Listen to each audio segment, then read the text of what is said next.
dan kemuncaknya ialah kamu beriman kepada Allah. Itu puncak, itu dasar, itu akar kepada kejayaan kita dunia sampai akhir.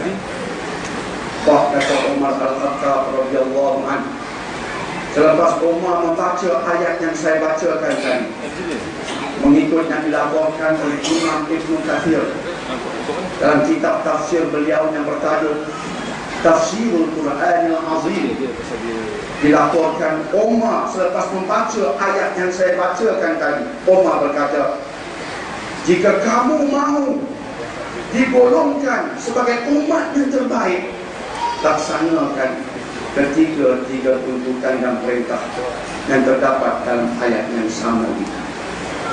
Jika tidak, kita bukan umat yang terbaik. Alhamdulillah, umat sebelum kita telah mencecah status itu.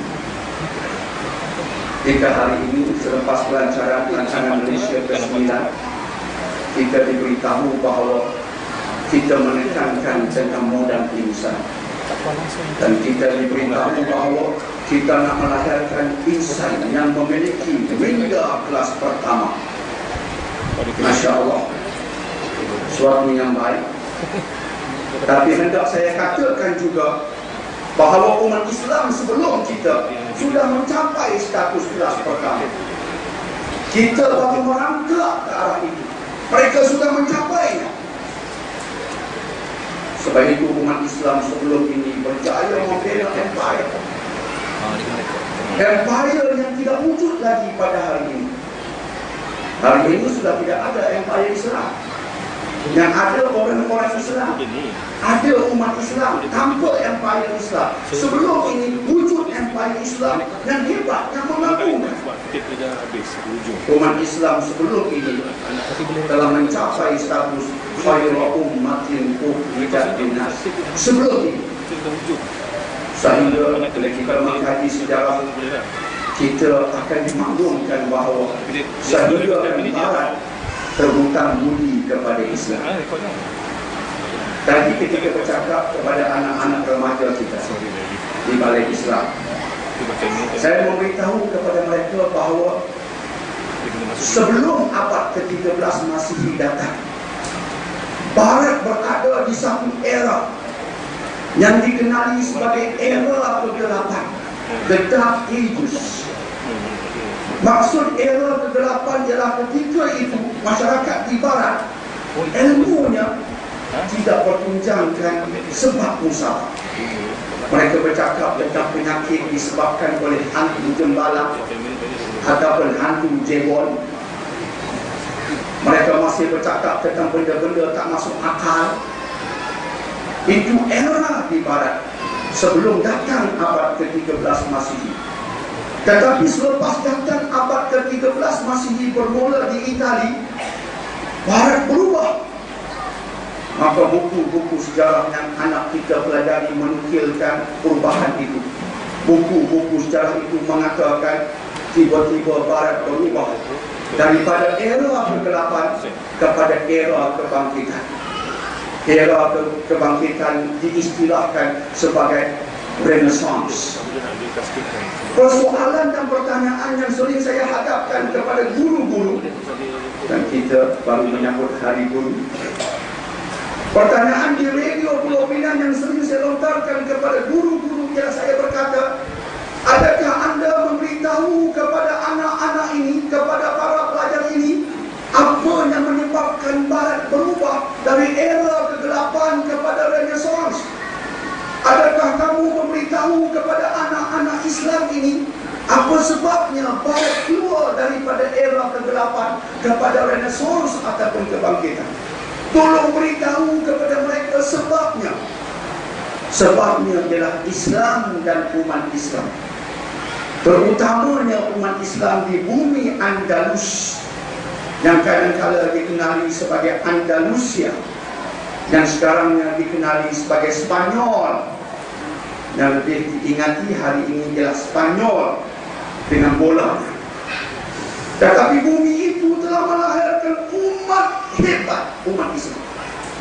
Dan ilmu-ilmu itu ilmu-ilmu umat Islam di bumi Andalus ini dibawa balik ke barat oleh tokoh-tokoh seperti The Lord of Cremona dan seumpamanya, diterjemahkan dalam bahasa mereka sehingga bahan-bahan itu mengubah barat, dan perubahannya berkekalan nampaknya sampai ke hari ini. Dan mereka seringkali mengatakan mereka ialah pengkaji sejarah. Seringkali mereka mengatakan bahawa tanpa Islam, siapalah barat? Tanpa Islam, siapalah barat? Siapa berkata kalimat-kalimat seumpama itu, tuan-tuan dan puan-puan? Yang berkata kalimat-kalimat seumpama itu ialah orang-orang bukan Islam yang mengkaji sejarah secara adil. Ia disebutkan oleh Dr. Robert Briffault dalam buku beliau yang bertajuk The Makings of Humanity. Disebutkan oleh Philip K. Hitti dalam buku beliau History of the Arabs. Disebutkan oleh Victor Robinson dalam buku beliau The Story of Medicine. Disebutkan oleh Mamadou Pittor dalam buku beliau The Islamic Culture. Disebutkan oleh A.M. Lothrop Stoddart dalam buku beliau The New World of Islam. Disebutkan oleh George Sardin dalam buku beliau Introduction to the History of Science. Dan pada tanggal 26 September tahun 2001, hanya beberapa hari selepas berlakunya tragedi 11 September 2001, tragedi yang menyebabkan tokoh-tokoh barat, pemimpin barat menghantam Usama bin Laden, Al-Qaeda dan juga umat Islam secara umumnya, dan mengatakan juga bahawa Al-Quran berangsang kepada keganasan ini. Selepas beberapa hari tragedi itu berlaku, pada tanggal 26 September tahun 2001, seorang wanita yang juga merupakan CEO dan Chief Executive Officer, pengurusi pada sebuah syarikat gergasi yang bernama Hewlett Packard ataupun singkatannya HP, berucap di Minneapolis, Minnesota. Tajuk ucapan beliau ialah Business, Technology and our way of life, what's next? Yang dalam bahasa Melayu bermaksud perniagaan, teknologi dan cara hidup kita. Apa selepas ini? Dan di hujung ucapan ini, beliau telah mengatakan sesuatu yang mengejutkan dunia Islam. Rumusan daripada ucapannya di bahagian ujung itu ialah The West is indebted to Islam. Barat terhutang budi pada Islam. Jika tidaklah kerana Islam, sains moden tak akan wujud. Ini anak-anak kita jangan lupa. Bila anak-anak kita belajar sains moden yang bernama matematik moden, biologi, fizik, kimia dan seumpamanya, ini ilmu umat Islam. Ini ilmu kita.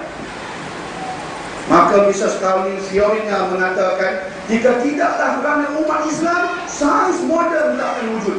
Dan bila sains moden tak wujud, kita tak mampu lahirkan komputer. Barat terhutang budi pada Islam, sebab umat Islam telah melahirkan sains moden, antaranya matematik moden. Kesan dari itu